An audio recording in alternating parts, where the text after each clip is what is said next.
Here we have a candle in Teleplay. And look how awesome that looks. And this background I got 100% from AI. I used a tool called Midjourney. And in all of my tutorials, product demos in this Facebook group, I go right into, the physical setup and what's, the foreground that I'm using. But in this specific tutorial, I'm just going to show you how I got this background. And what makes AI generated backgrounds really cool is that you can literally ask it, because you can create things which a stock image site doesn't really have. For example, I wanted like a cool floating effect for this candle. And I wanted someone to like hands stretched out like this, but it's almost impossible to find a picture specifically like how I envisioned it. So let me show you how I got this background. And real quick, let me show you the physical setup. Just I'll do it anyways. So I have 2 100-watt LEDs lighting the green screen. I got 1, 2, 3 60-watt bulbs lighting the candle, which is on the cubes. You don't need all 4 cubes. You can get by with 2 cubes because the camera only sees 2 of them. So that's the physical setup. And now the foreground, before I show you how I generated this background image, the foreground it was in Mystical, then I used Looping Magic Fairy Dust Ball, resized it, boom.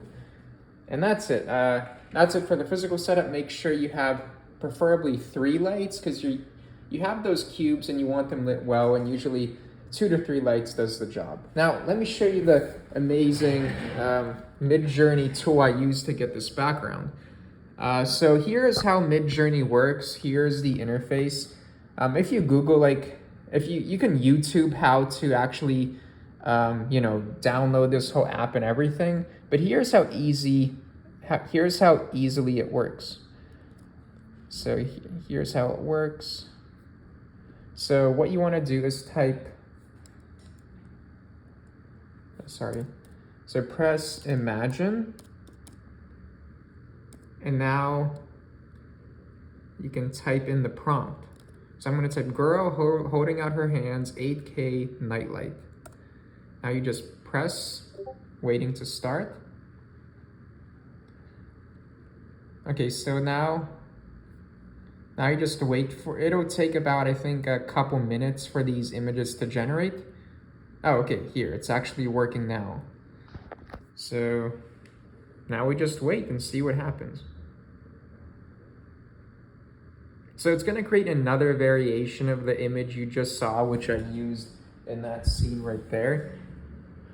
And I'm so excited about this tool because it allows you to create images which fit with your scene the way you want and not the reverse. Like with stock image sites, you kind of have to spend maybe at least 5 to 10 minutes finding exactly what you're looking for. But with this, you just have a vision of what you want and it makes it happen. So here, okay, it's 93% done. Okay, so here is the alternative that it created. So let's say you like this one right here. So you can choose to create, and that's variation 2. So I can create more variations of this one because I kind of like her hand placement more than these 3. So I'm going to select variation 2. And now it's going to create variations of this one right here. Okay, I don't know what that was.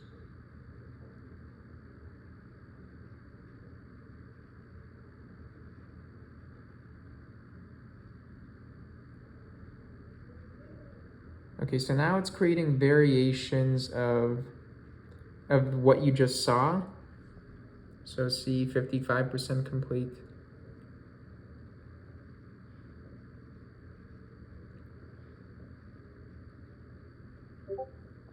Okay, so looks like that's done.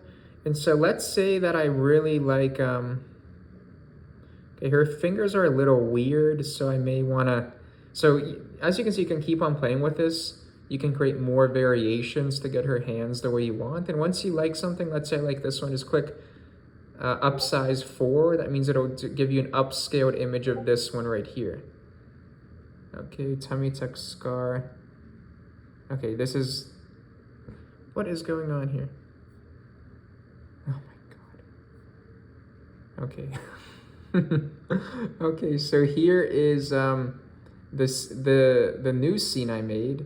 And I'd maybe make more variations of this because her fingers maybe look a little weird. Maybe I'm overthinking it, but anyways, here it is, guys. This is how Midjourney works, and this is how I created this background image.